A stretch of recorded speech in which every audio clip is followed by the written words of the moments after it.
보수 야권이 6.13 지방선거 참패에 따른 당 수습에 나섰지만 출발부터 불안한 모습입니다. 한국당의 혁신 비상대책위원회는 첫 회의부터 무산됐고 바른미래당 역시 비대위 체제로 전환은 했지만 당내 보수와 중도 간의 갈등을 불식시킬 수 있을지 미지수입니다.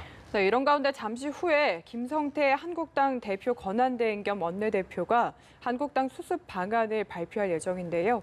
두 분 모시고 관련 이야기 나눠보겠습니다. 차재원 부산 카톨릭대 초빙 교수, 이상희 세명대 교수 모셨습니다. 안녕하십니까? 네, 안녕하세요. 오셨습니까?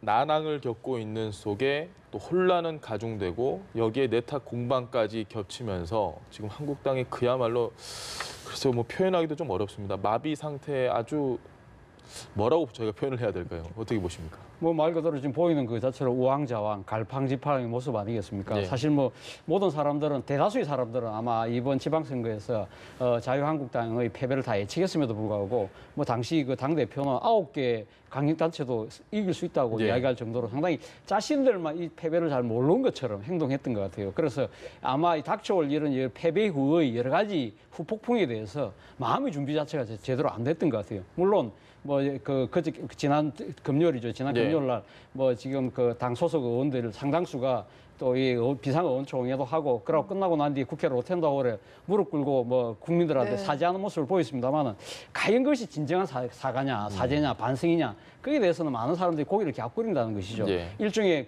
지금 합의는 오고 있는 이 홍준표 전 대표의 그 표현 방식대로 빌리자고 한다면 일종의 위장 반성쇼가 아니었느냐. 왜 그렇게 생각하느냐 보면 먼저 왜 패배했는지 스스로에 대한 이 원인 분석이 없어요. 빠져 있다는 것이죠. 그리고 앞서 우리 앵커께서 말씀하셨듯이만 나 빼고 다 핵심이라는 식의 방식이거든요. 그러다 보니까 진정한 반성이냐 이 부분에 대해서 많은 사람들이 상당히 의문을 가질 수밖에 없는 상황인 것 같습니다. 알겠습니다. 네, 그래서 무릎만 꿇으면 되냐 이런 이야기도 나오는 것 같은데 혁신이 출범 자체는 좀 어떻게 지금 보고 계신가요? 그렇죠. 어떤 방식이든지 혁신이 돼야 되겠고 어떤 방식이든지 달라져야 되겠죠. 예.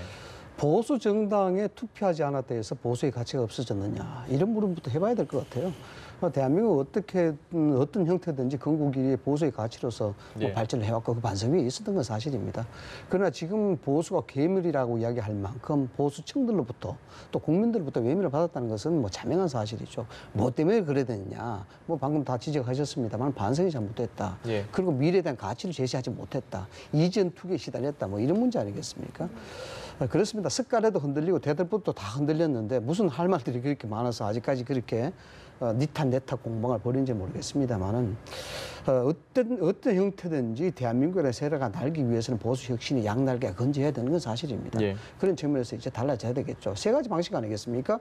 조기 전당대회를 치러야 된다. 아니면은 혁신 비대위를 출범시켜야 된다. 예. 또 아니면은 당을 해체한 후에 다시 해체 모여를 해야 된다. 이런 방식인데 아마 세 가지 방식을 두고 아마 고민을 굉장히 했을 거예요. 첫째 조기 전당대회를 하게 되면은 문제가 되죠. 왜냐? 또 이전 투기에 시달릴 수밖에 예. 없죠. 당대표 새로 뽑아야 되는데 내가 해야 되겠다. 이렇게 나설 수밖에 없지 않겠습니까? 당 해체 후에 다시 해체 모여 하겠다. 이것도 좀 문제가 있는 것이죠. 물적인 문제. 또 이 부분에 대해서 기둥을 누가 잡고 가야 될 것이냐. 네. 그런 문제. 과연 해체 모여 했을 때 도로 한국당이라는 이름 또 그런 평가를 받게 될 우려 이런 것도 걱정해야 되고 그럼 가장 합리적이고 중도적인 방법이 혁신 비대위를 구성한다 이런 부분입니다. 그런데 혁신 비대위 구성도 좋은데 이런 거죠. 상인이 문제냐 물건이 문제냐에 대한 문제입니다. 물건이라는 것은 팔 수 있는 물건이 있느냐 없느냐에 대한 문제죠. 물건이 없지 않습니까? 예. 지금 한국당에서 지금까지 진보와 보수 대결로 첨예하게 대립돼 왔는데 이게 남북 그리고 북미 정상회담 이걸로 통해서 시장 가치가 없어져 버렸어요. 예. 기존의 보수 가치가 안보만이 아닐진데 그게 매몰됐다는 거죠. 그래서 상품 자체가 없어진 겁니다. 상품 자체가 없어지고 상품 자체가 녹아있는데 아무리 좋은 상인이 온들 팔 수 있기는 물건이 없는데 어떻게 되겠냐 이거죠. 이런 부분부터 내부에서 치열한 어떤 토론을 이루어져야 되는데 어쨌든 지금 상황에서 정당이 존립돼야 되고 그 가치가 이루어져야 된다 그러면은 외부 혁신 비대위 구성은 어쩔 수 없는 고위기책으로 만들어 나가고 그게 최선의 방법이라고 봐야 되겠는 거죠. 혁신위원장을 외부에서 영입해 와야 된다고 보시는 그렇죠. 건가요? 간단합니다. 외부에서 오든지 내부에서 오든지 어느 것이 좋으냐를 보는데, 자, 내부에서 온다고 우리가 가정을 해보자고요. 내부에서 온다 그러면은 지금 홍준표 대표 체제에서부터 또 지난 수십 년간 보수 정당이 안보적 가치로만 보수를 이야기해왔다는 네. 겁니다. 이 부분에 패러다임을 전환을 해야 되는데 어느 인물이 거기에 대해서 적합한 색깔을 갖고 있겠느냐. 라는 문제. 그게 첫 번째. 두 번째는 이거 아니겠습니까? 자, 저 사람이 나타나게 되면은 정말 새누리당이 한국당이 혁신했느냐? 예. 달라졌느냐? 반성하고 있느냐? 이런 이미지가 투영이 돼야 된다는 겁니다. 내부에. 과연 그런 사람이 있느냐? 이걸 냉정하게 봐야 되는 것이고, 외부에서도 마찬가지죠. 외부에서 올 사람이 지금 있겠습니까? 이 험하게 뭉거진 그런 상황에서 내가 여기에 책임을 져야 되는데 예. 그런 책임을 갖고 있는 사람이 있겠느냐에 대한 문제. 그다음 내가 가게 되면 정말 한국당의 의원들이 나한테 모든 정권을 줄 것이냐. 이런 문제. 그것은 어떤 배경을 갖고 있냐 그러면은 한국당의 의원들이 이 선거 참패에 대한 모든 책임을 지고 내려놓기. 예. 쉽게 이야기하자면은 모든 것을 뜻을 따르겠습니다라고 먼저 자정적인, 소위 말하자면 집단 어떤 사퇴 결의라도 해줘야 이야기가 되는 겁니다. 그런데 뭐 외부 혁신 비대위원장이 누구라고 꼽을 수는 있겠습니다만은 과연 그분들도 정말 보수를 일으킬 수 있는 절대적인 신망을 얻을 수 있는 분이 있겠느냐, 이런 부분도 좀 굉장히 고익습니다. 알겠습니다. 예. 제가 어제 기사를 쓸 때 새 네. 집을 지어야 되고 네.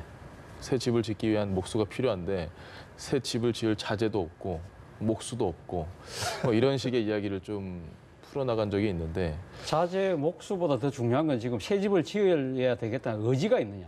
예. 그가 더 중요한 것이 예. 아닐까 하는 생각입니다. 앞서 뭐 이상희 교수님께서는 뭐 지금 혁신 비대위 말고는 다른 방법이 없다고 그러는데, 방금 말씀하신 대로 혁신 비대위 지금 자유한국당이라는 그 틀 위에, 기반 위에서 바로 지금 리모델링 수준으로 하기 위해서 하는 것이 결국 혁신 비대위라고 한다면, 예. 혁신 비대위에 지금 위원장을 모셔오기가 쉽지 않다는 것이죠. 예. 그렇다고 한다면 제 생각에서는 완전히 이 리모델링이 아니라 완전 새 집을 짓겠다는 그런 마음의 각오로 이 재건축을 해야 되지 않을까 하는 생각이 듭니다. 그걸 위해서는 앞서 말씀하신 것처럼 지금 과거 그 2016년 20대 총선에서 예. 당시 새누리당이 참패하고 난 뒤에 비상대책위원회 만들어졌어요. 예. 그때 조희옥 전 헌법재판관이 그 비상대책위원장이었고, 탄핵 이후에는 임명진 목사가 예. 또 예. 비상대책위원장이었고, 그 뒤에 홍준표 체제가 들어서고 나서 유석춘 교수가 와서 예. 비상대책위원장 했습니다. 근데 달라진 게 뭐가 있습니까? 아무것도 없다는 거죠. 왜 아무것도 없을까요? 그거는 그만큼 그동안의 비상대책위원장이 소위 말해 바지 사장이었거든요. 아무런 정권도 없고, 그리고 지금 의원들이 전부 다 자신들의 기득권을 딱 방어할 수 있는 모든 무기들로 뚱뚱 둘러싸고 있는데 예. 그게 혁신이 되겠습니까? 그렇다고 한다면 말 그대로 그러면 지금 기존의 기반을 허물지 않고서는 그런 기득권 자체가 붕괴될 수가 없다는 것이죠. 그렇다고 한다면 그러기 위해서는 말 그대로 재건축을 해야 된다. 예. 그렇다고 한다면 첫째는 제가 생각했을 때는 보수의 이념, 보수의 가치를 우리가 뭘 지향할 것인가를 다시 한번 먼저 살펴봐야 될 이념부터 필요가 정립을 있다. 해야 된다. 예, 정립을 해야 된다. 예를 예. 들면 남북관계 문제에 있어서 국민들의 시각은 그렇게 급속도로 변하고 있는데 우리는 과거 냉전적 방식, 예. 거의 머물러서 계속적으로 이야기한다는 그 자체가 틀렸다. 그렇다면 우리가 어떻게 바꿀 것이냐. 그리고 사회 경제적인 상당히 그 격차가 커지고 있는데, 그럼 여기에 대해서 그러면 우리가 어떠한 대안을 낼 것인가. 이러한 부분들에 대해서 우리는 조금 더 그럼 자쪽으로 갈 필요가 있지 않을까? 예. 이런 고민들이 먼저 선행돼야 된다는 거죠. 그리고 난 뒤에 말 그대로 모든 것을 다 기득권을 포기한다는 선언이 있어야 되고, 그리고 나서는 새로운 인물을 찾아오 모셔와야죠. 예. 삼고초를 해서라도 그런 식의 방식이 되지 않고서는 제 생각에는 자유한국당이 다시 혁신해서 국민들한테 박수를 받기까지는 상당히 힘들지 않을까 생각이 듭니다. 집권 여당이 재밌는 정책을 하나 내놨었죠. 그것이 이제 화두가 되고 있는데, 소위 이야기하자 그러면 도시재생 사업입니다. 예. 도시재생 사업인데, 여기 이제 도시재생 사업의 비판론자들이 이렇게 이야기를 많이 합니다.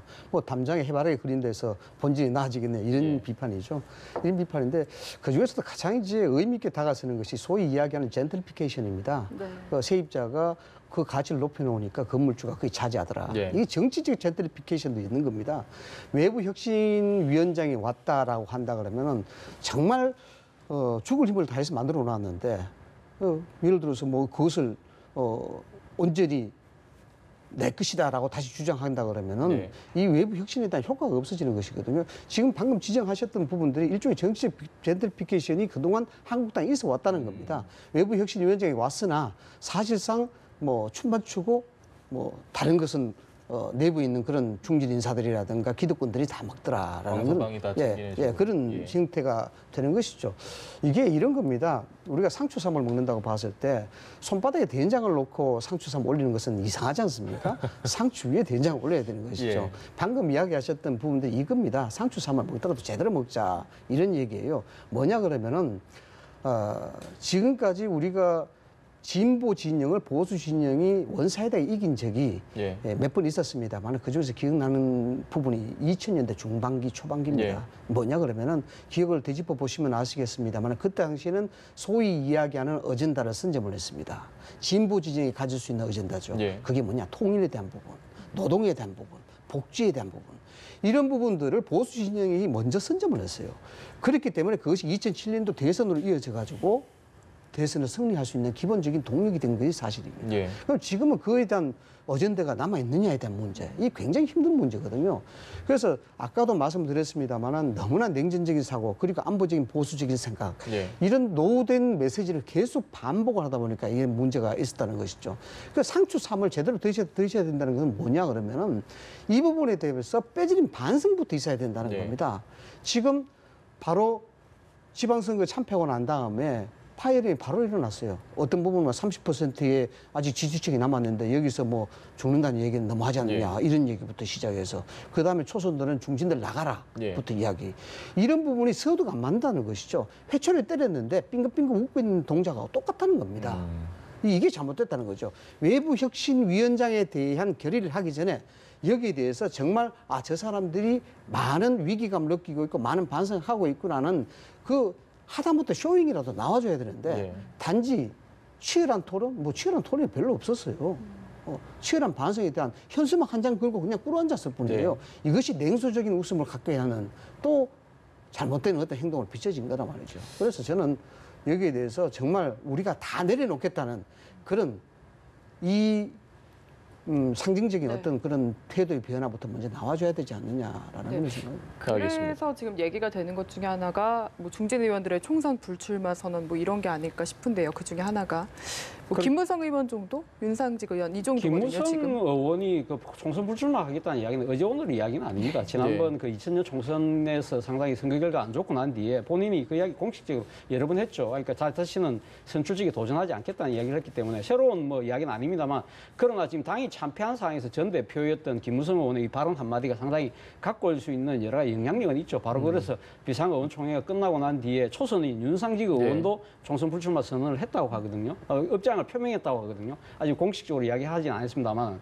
그런데 지금 아마 다른 중진들도 고민할 수밖에 없을 것 같아요. 아마 제 생각에는 뭐 버틴다고 하더라도 아마 이 지금 남은 이 의원직 2년은 뭐 버틸 수 있겠지만 아마 다음 뭐 누가 어떤 식의 그 혁신이 된다 하더라도 상당하게 그 과거 10년 동안 보수 집권 기간 동안 상당한 이 중책을 맡았던 역할을 했던 중진들에 대해서 정치적 책임을 묻는 아마 그러한 그 이 내부의 그 혁신 요소가 분명히 있을 겁니다. 그런데 문제는 지금 초재선 의원들도 상당히 지금 초재선 의원들은 가면 떳떳하냐는 문제인데 그렇지 않다는 것이죠. 그러니까 초재선 의원들 중에도 보면 사실 그 과거 이 박근혜 대통령 소위 말해 친박계의 이 그런 그 뭐니까 낙점을 받아갖고 갑자기 정치권에 들어온 사람들도 많았다. 그래서 과거 이 탄핵 국면 같은데 아무 소리 안 하고 가만히 있다가 이번에 뭐 참패하고 나니까 뭐 지도 물러나라는 식으로 하는 거 아니냐는 그런 반발도 나옵니다만 저는 그런 생각을 해봅니다. 그러니까 과연 지금 자유한국당 내에 가면 초재선을 비롯해서 과연 책임이 없는 사람과 누구냐. 그렇다고 한다면 그럼 지금 아무도 책임지지 말자는 이야기가 똑같지 않냐는 뭐 그런 또 반론도 있습니다만은 그렇기 때문에 바로 모든 사람들이 내부터 내려놓겠다는 자세로 자신의 모든 기득권을 포기한다는 선을 잊고 난 뒤에 새로운 당의 이 재건축 과정에서 나름대로 국민과 당원의 심판을 받아서 정치할 사람 정치하고 물러날 사람 물러나는 그런 그 나름대로 심사 과정을 통해서 같이 할 사람들을 새로 멤버를 짜야 되지 않을까 생각이 듭니다. 알겠습니다. 가장 궁금한 질문인데요. 뭐 여기서 답을 찾기는 어렵겠지만 이 한국당 혁신위원장 어떤 사람이 올 것으로 예상이 되십니까? 뭐 가장 쉽게 대답을 한다면 가장 좋은 사람이 돼야 되겠죠. 가장 좋은 사람이 돼야 되겠는데 복잡합니다. 예. 왜 복잡하냐 그러면은 정치적 부담, 그 중압감에서 정말 자유스러울 분이 외부 인사 중에 있겠느냐라는 부분. 그런 부분들이 가장 중요하고 또 보수의 가치를 새롭게 활력을 불어넣을 수 있는 사람, 그런 사람이 있겠느냐라는 부분. 예. 그다음 세 번째로는 저 사람이 맞구나라고 정말 무릎을 칠 수 있는 만한 그런 인물이 있느냐 예. 이런 부분입니다. 뭐 여러분들이 많이 떠오르겠죠. 뭐 오세훈 전 시장도 이야기가 되겠고, 예. 뭐 원희룡 지금 제주지사도 떠오를 수 있겠고 하는데 원희룡 제주지사 같은 경우에는 아직 조금 분위기가 덜 익었지 않나라는 생각이 듭니다. 왜냐 그러면은 본인의 입장에서 생각한다 그러면 지금 나설 이유가 없죠. 왜냐 그러면 시간이 갈수록 몸값이 오를 수밖에 없는데 지금 섣불리 나설 일도 아니고 또 지방선거에 대한 제주도민에 대한 책임 또 약속 부분도 있기 때문에 나설 수 없고 그냥 여기 그 상태에서 몸값이 계속 치솟을 수 있는 그런 뭐 계기가 될 수밖에 없겠죠. 오세훈 전 시장 같은 경우에 그 오세훈 전 시장이 가지고 있는 여러 가지 이미지라든가 이런 어떤 정치적 행보라든가 또 보수의 어떤 결기를 일부분 보여줬다든가 이런 부분에 대해서 나설 수는 있겠습니다만은 아직까지도 뭔가 모르게 마음보다는 계산을 한다. 정치적 계산에 박다. 이런 어떤 이미지. 이걸 어떻게 불식시키냐는 것이죠. 어떤 때는요. 정치는 기술이 아니고 정치는 마음이어야 되거든요. 지도자 반열에 올라가야 되겠다는 사람들은 공학적인 계산에서 자유스러워야 됩니다. 그것이 평상시에는 몰라도 위기적 상황에서는 마음이 가는 대로 해야 되거든요. 과연 오세훈 시장이 거기서 던져 놓을 수 있을 만큼 내가 여기서 정말 참패하더라도 여기서 정말 버림을 받더라도 내 기꺼이 이것을 수용하겠다라는 그런 결기를 갖고 있는지 여기에 대해서 참 의문점이라 봐야 되겠는 거죠. 알겠습니다. 교수님 혹시 뭐 예상하는 저도 부분이 뭐 있습니까? 지금 솔직히 어떤 한 사람을 딱 집어서 이야기하기가 좀 상당히 좀 애매한 뭐 부분이 있습니다. 앞서도 제가 말씀드렸다시피 그간의 비대위원장 자체가 사실 어떻게 바지 사장 역할을 했기 때문에 그렇기 때문에 지금 아마 지금 거론되는 사회 여러 가지 명망가들 중에서도 그분들도 흔쾌히 아마 받아들이기 쉽지 않을 것 같아요. 그런 상황이라고 본다면 저는 그 과거 영국의 보수당의 사례를 한번 벤치마킹할 필요가 있지 않을까 생각인데요. 이 1997년도에 보수당이 그 총선에서 집니다. 정권을 잃어버리죠. 잃고 난 뒤에 그 뒤에 이 2001년도에 선거를 하죠. 2001년 선거에서도 결국 다시 또 집니다. 또 지고 난 뒤에 그때부터 상당히 반성이 일어나죠. 그리고 또 2005년도에 또 선거에 또 집니다. 또 지거든요. 또 지고 난 뒤에 자주 그때 졌네요. 예? 자주 졌네요. 자주 졌죠. 그래서 결국 13년 동안 정권을 빼앗기게 되는데 그 과정에서 보수당이 어떤 식으로 하냐면 2005년도에 당수를 데이비드 캐머런이라는 재선 의원을 발탁합니다. 그때 그 캐머런의 나이가 38살입니다. 그러니까 2001년도에 당선이 돼서 2005년이니까 재선밖에 안 되는 거죠. 그리고 캐머런이 결국은 이 보수의 혁신을 갖고 와서 2010년도에 결국 총리가 되거든요. 총리에서 그때 43살이거든요. 그런데 제가 이야기하고 싶은 것은 물리적인 나이를 이야기하는 것이 아닙니다. 새로운 사고와 새로운 비전을 갖고 있는 유리리즘을 발굴해야 된다는 것이죠. 그러니까 지금 우리가 뭐 언론에 하마평에 나와 있는 분들 이런 분들 뭐 잘하시는 분들도 계시지만 저는 완전히 발상을 완전히 전환할 필요가 있다는 겁니다. 그러니까 보수당이 진짜 아무도 생각 못하던 보수당이라는 그 자체가 뭡니까? 아주 서열이 아주 엄격한 그런 정당 구조에서 새로운 발상을 통해서 새로운 유리를 찾아냈잖아요. 그런 식의 혁신적인 발상이 있어야 된다는 것이죠. 이러한 부분을 가지고 뭔가 접근했을 때 답이 나오는 것이지 기존에 거론되는 인물들 적당히 모셔와서 정권 드릴게요. 이렇게 해서 저는 될 거라고 보지는 않습니다. 알겠습니다. 그럼 일단 좀 나이는 어느 정도 어려야 된다고 아니요. 저는 보시나요? 나이가 어린다는 것이 아니라 새로운 혁신적인 사고, 새로운 비전을 갖고 있는 사람을 모셔야 된다는 뜻입니다. 알겠습니다. 알겠습니다. 한 가지만 더 여쭤보겠습니다. 지금 바른미래당 같은 경우에 사실 선거에서 뭐 한국당보다 훨씬 더 거의 인지도를 참패했죠. 뭐 거의 존재감을 나타내지 못했는데 여기는 지금 비대위를 보니까 40대 이하 뭐 오신환, 최입에 좀 젊은 사람들로 많이 꾸려졌습니다. 상대적으로. 저는 바른미래당의 그 정치적 실험적인 도전 정신 뭐 이런 것들은 참 긍정적으로 평가해야 된다 이렇게 봅니다. 재밌는 얘기들이 있죠. 이런 얘기가 있습니다. 혹시 들어보셨는지 모르겠습니다만 소비자가 물건을 살 때 아주 비싼 제품과 아주 큰 제품, 아주 싼 제품과 아주 작은 제품 이 둘 중에 무엇을 고르시겠습니까? 라고 물으면 뭐라고 이야기했는지 아십니까? 비싼 제품인가요? 아닙니다. 중간 제품과 중간 사이즈 제품 이거거든요. 이게 이제 흔히 이야기하는 행동 경제학에 나오는 겁니다. 그런데 이 부분을 정치에 대입시키면 전혀 딴판입니다.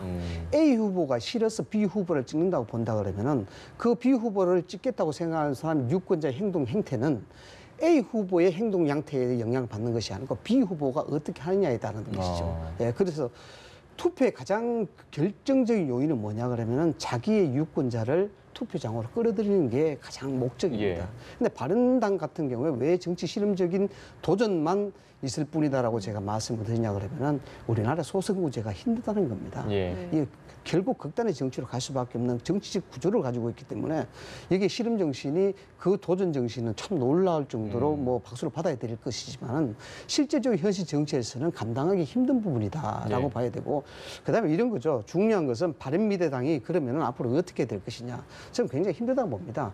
동서고금과 유사이래로 유권자의 선택을 받지 못한 정치 세력들은 결국 물러나갈 수밖에 없는 것이거든요. 2등을 하는 데가 한 곳밖에 없습니다. 전부 3등 정도밖에 안 했죠. 이건 참표로 봐야 되겠죠. 참표로 봐야 되는데 그러면은 어떻게 해야 될 것이냐에 대한 문제인데 연대와 통합과 뭔가 하려면은 내부적으로 정말 담고 가치가 담아줘야 되는데 이게 공학적으로 결합되어 있기 때문에 선거 결과에 파장이 클 수밖에 없는 형태입니다. 이거 수습하기가 굉장히 힘들 겁니다. 저는 바른미래당의 정당적 존립 가치가 계속 유지가 돼야 된다고 생각하는 사람입니다만 이 부분에 대해서는 앞으로 뭔가 다른 정당과의 이합 집산의 형태로 퇴색될 수밖에 없는 구도로 가지 않겠느냐 지금 그렇게 봅니다. 바른미래당의 미래 어떻게 보십니까? 저도 뭐 각자 도생의 길을 갈 가능성이 높아 보이는 게 사실인 것 같습니다. 앞서 뭐 그 지금 새로 젊은 비대위원들 네 분을 모셔서 뭔가를 좀 해보겠다는 각오를 갖고 있습니다만은 그 이 젊은 네 분이 감당하기에는 상당히 이 당내의 이 감정의 골이 너무 큰 것 같아요. 예를 들면 지금 인물로는 보면 안철수 전 후보와 유승민 전 대표의 그런 또 아주 이 대립하는 구도고요. 또 지역적으로는 또 호남 대 비호남, 또 이념적으로는 중도와 보수. 이것이 이번 선거를 통해서 완전히 노골화됐고 그 감정의 골이 너무 깊어졌다는 것이죠. 그리고 지금 당장 그렇다고 한다면 지금 당의 지금 그 양대 오너라고 할 수 있는 유승민, 안철수 두 사람이니까 뭐 의기투합해서 우리 진짜 이번에 반상을 다 잘해보자. 이런 의기투합할 가능성도 별로 그렇게 높아 보이지는 않습니다. 그리고 앞서 말씀하셨지만 세 번째 이유는 지금 선거구제가 소선거구라는 겁니다. 소선거구제에서 제3당이 살아나기 더 힘든 상황이고 지금 바른미래당이 지금 막 흔들리면서 앞으로 선거구제가 예를 들면 중대선거구라든지 비례대표제가 확대되는 식으로 바뀔 가능성이 높지 않다는 겁니다. 바로 그 때문에 이 상당히 세계의 장벽 때문에 결국은 아마 각자도 생각할 가능성이 높아 보이는데 저 개인적인 바람은 저는 바른미래당으로 대변되는 제3당이 대한민국 정치에서 좀 뿌리를 내렸으면 하는 바람이거든요. 왜냐하면 그간 우리가 양당 체제에서 얼만큼 극한 대립을 봤습니까? 그러나 그 정쟁의 아주 소모적인 투쟁 이런 것 때문에 국민들이 지난번 총선에서 이 국민의당이라는 제3당 또 다른 정당들에게 지지를 표함으로써 다당제를 만들어줬던 것인데 이것이 결국 이 운영하는 사람들이 잘못으로 인해서 이 국민의 선택에 좀 다당제 구조를 허무는 꼴이 되고 있는 거기 때문에 이거는 국민들의 바람과 과연 맞을 것이냐. 알겠습니다. 이런 부분들을 한번 되새겨 볼 필요가 있다는 거죠. 지금 잠깐 한국당 얘기를 다시 좀 넘어와야 될 것 같아요. 지금 기자회견을 열어서 일단은 뭐 혁신 개혁 방안에 대한 이야기를 좀 하고 있습니다. 어떻게 보세요? 지금 김성태 원내대표 입장에서는 할 수 있는 이야기가 이 정도밖에 되실 수밖에 없는 것이죠. 어차피 앞으로 구체적으로 어떻게 해야 될 것이냐 부분은 뭐 혁신 비대위를 구성하기로 한 만큼 혁신 비대위 몫이니까 본인은 혁신 비대위를 구성하는 쪽에다가 이제 모든 걸 신경을 써서 하겠다는 거 아닙니까? 그렇기 때문에 그걸 위해서 소위 말해서 지금 현재 내려놓을 수 있는 기득권이라고 할 수 있는 것이 전 당직자의 전원 사퇴고 앞서 마지막에 잘려서 제가 정확하게 듣지는 못했습니다만 아마 혁신 비대위가 구성이 되면 본인의 거치도 아마 이야기한 것 같아요. 뭐 그런 식의 이야기 정도밖에 할 수 없는 것 같은데 저는 뭐 오늘 아침 신문에 보도된 문희상 국회의원 지금 국회의장 내정자 분의 말씀에 내정자의 말씀에 이런 말씀이 있어요. 불파불립이다. 완전히 깨지지 않고는 채로 쓸 수가 없다는 것이죠. 그렇기 때문에 앞서도 제가 이야기했습니다만은 과연 이 지금 그 자유한국당 틀이라는 이 틀을 굳이 고수할 필요가 있을까라는 부분에 대해서 이 자유한국당에 계신 분들은 좀 기본에서 그 의문점에서 좀 출발할 필요가 있지 않나 생각이 듭니다. 알겠습니다. 네, 이 교수님 어떻게 들으셨나요? 드라마 그 하우스 오브 카드에서 그런 말을 했죠. 이거 어떤 말을 했냐 그러면 정치는 전쟁보다 무섭다라는 그런 얘기했는데 지금 전쟁에서 참혹한 패배를 했습니다. 그러면 거기에 대한 책임을 져야죠. 그리고 앞으로 이것이 뭐 군대를 다시 어떻게 재결성해야 되겠다. 이건 후차적인 문제입니다. 예. 사령관이 잘못했든지 아니면 병사들이 정책에 대한 의지가 없든지 이 부분에 대해 냉혹한 현실적 판단이 있어야 되는 것이죠. 승부자삭이라고 그러죠. 뭐냐 그러면은 결국 제 머리를 제가 깎을 수 없는 문제입니다. 이 말을 왜 제가 드리냐 그러면은 김성태 원내대표가 오늘 어떤 형태의 치열한 토론이 있었는지 모르겠으나 결국 할 수 있는 말이 한계가 있을 것이다. 뭐냐 그러면은 내부적으로 정말 우리가 국민 앞에 또는 보수 유권자, 보수 지지층 앞에 정말 발가벗게 심력으로 모든 것을 내려놓겠다. 이런 집단적인 결의 내용이 없는 한은 나올 수 있는 얘기 없죠. 왜? 네. 정치는 세력으로 구성이 되어 있기 때문에 그 세력에 대한 이해적 관계가 계속 친밀하게 대립되어 있다는 겁니다. 그게 이야기하는 소위 헤게모닉이라는 겁니다. 네. 여기에 대해서 아직까지 자유스럽지 못하다.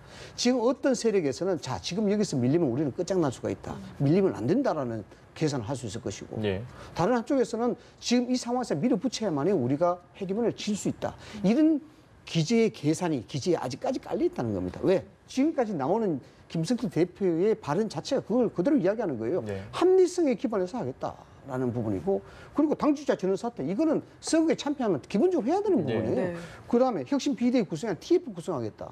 혁신 비대위로 가야 되는데 그러니까 앞으로 우리가 준비할 테니까 지켜봐 달라는 얘기입니다.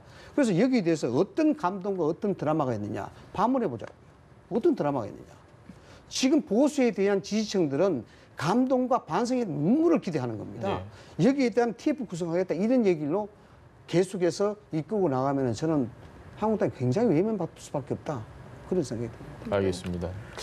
선거에서 한국당이 참패를 했다는 건 결국 민주당이 대승을 거뒀다는 얘기인데 저희가 뉴스를 민주당 이야기는 사실 요즘 많이 없습니다. 한국당이 워낙 참패를 해서 민주당 얘기를 잠깐 좀 해봐야 될 것 같아요. 차기 당권 경쟁 지금 8월 말쯤에 전대가 뭐 지금 8월 25일. 또 연기된다는 이야기가 있어요. 다시 또 있나요? 예, 지금 그래서 9월 세 번째 주 정도에 예. 할 가능성이 있다고 그럽니다. 왜냐하면 지금 이 전당대회 준비를 하기 위해서는 조직 강화 특별위원회를 만들어서 예. 여러 가지 당협위원장이나 뭐 이런 그 대의원 문제 이런 것도 해야 되고 내부적으로 준비할 시간이 상당히 좀 촉박하다고 그래요. 그래서 아마 지금 전당대회는 그런 문제들 때문에 지금 뒤로 밀리고 오늘 그리고 오전에 보니까 8월 25일로 바로 그렇게 됐습니까? 확정이 된 걸로 알고 있습니다. 그럼 제가 오늘 아침 뉴스까지 봐가지고 제가 못 챙겼습니다. 속보를 봤습니다. 저는. 예. 그렇다고 한다면 어쨌든 이번 전당대회는 상당히 중요한 것이요. 일단 많이 압승을 했기 때문에 이기에 대해서 상당히 준 민심을 어떻게 받아들여서 국정에서 성과를 낼 것이냐는 부분도 있는 것이고 또 하나의 문제는 지금 이번에 들어서는 지도부가 2년 뒤에 지금 예정되어 있는 이 국회의원 총선거에 지금 공천권을 행사한다는 측면이죠. 그렇기 때문에 상당히 그런 부분들에 대해서 벌써부터 당내 경쟁이 아주 벌써부터 뜨겁게 벌어질 수밖에 없는 상황인 것 같습니다. 그래서 벌써 지금 자천, 타천으로 지금 10명 이상의 중진 의원들 이름이 거명되고 있다고 하니까 그래서 이 과정에서 과연 또 이 문재인 대통령이 이번 지방선거에서 보여줬던 아주 강력한 이 정치적 영향력을 여기서 과연 발휘할 것이냐 이런 부분들도 주목되는 측면이 있고 그런 여러모로 지금 뜨거운 관심이 벌써부터 쏠릴 수밖에 없는 상황인 것 같습니다. 알겠습니다. 제가 말씀 좀 드릴까요? 마지막으로 짧게 한번 부탁드립니다. 짧게요. 민주당은 오히려 한국당보다 더 위기 상황으로 봐야 됩니다. 지금 한국당은 빌딩업을 하는 단계고 망해서 다시 올라가는 단계고 미래당은 정말 자산을 까먹을 수밖에 없는 위치에 있다. 민주당은 그런 상황이에요. 그렇기 때문에 지금 헤게모니에 급작스럽게 휘말리게 되면은 기대만큼 실망할 수 있다라는 부분을 굉장히 조심해야 될 겁니다. 알겠습니다. 네, 지금 김성태 권한대행 이야기가 계속 들어오고 있는데 중앙당 청산위원장을 맡아서 해체 작업에 돌입하고 그리고 완료되는 대로 당명까지 개정하겠다 이런 이야기도 했다고 합니다. 이거는 앞서 우리가 앞에 들었을 때만 하더라도 자유한국당이라는 이 틀을 허물지 않는 식의 계획을 말씀하신 줄 알았는데 한국당의 중앙당 해체서는 저는 박수를 보내고 싶습니다. 이것이 구체적으로 어떻게 가셔야 될지 모르겠습니다만은 진짜 이 말 그대로 지금 당의 해체라고 한다면 모든 기득권을 내려놔겠다는 거 아니겠습니까? 말 그대로 리모델링이 아니라 재건축 차원에서 하겠다는 것이기 때문에 이 부분에 대해서는 당내 여러 가지 반발이 있을 수는 있겠습니다만은 지금 어쨌든 김성태 원내대표가 강력한 의지를 표한 만큼 이 부분에 대해서는 아마 이 방향대로 갈 가능성이 저는 높지 않을까 생각이 듭니다. 저렇게 되면 바른미래당에 갔던 이 한국당 출신 의원들이 다시 돌아올 가능성이 좀 높다고 보십니까? 일단 해체라는 말에 어떤 의미가 담긴지 그걸 봐야 되는 겁니다. 해체라는 것이 정말 물적, 재산적 가치까지도 다 해체시키고 해체모에 하는 것이냐, 아니면은 그냥 중앙 당직자들 사표 쓰고 중앙 지도부 다 사퇴하고 인적 구성만 해체시켜서 빼드는 남겨놓겠느냐, 이런 부분입니다. 어떤 형태든지 해체라는 부분이 국민적 공감대를 어떻게 받아들일지 모르겠습니다만 바른미래당이라든가 다른 보수 진영들이 해체모에 할 수 있는 명분은 되겠죠. 해체라는 부분은. 그러나 중요한 것은 이 지금 나오는 그대로 해석한다고 하면 당명을 개정하겠다라는 것을 봤을 때는 빼드는 남겨두고 모든 것을 바꾸겠다, 뭐 이런 형태가 아닌가 생각이 됩니다. 이런 부분에 있어서는 조심스럽게 접근해야 되겠죠.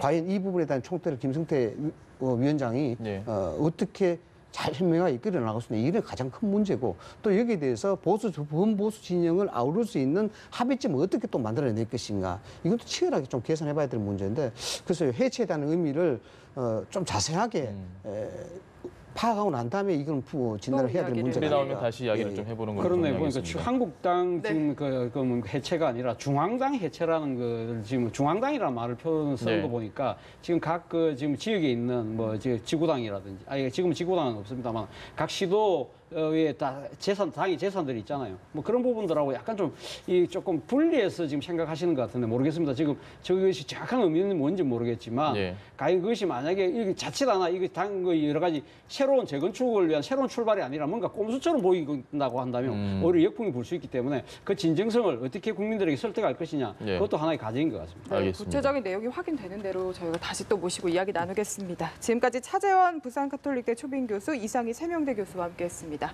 말씀 잘 들었습니다. 고맙습니다.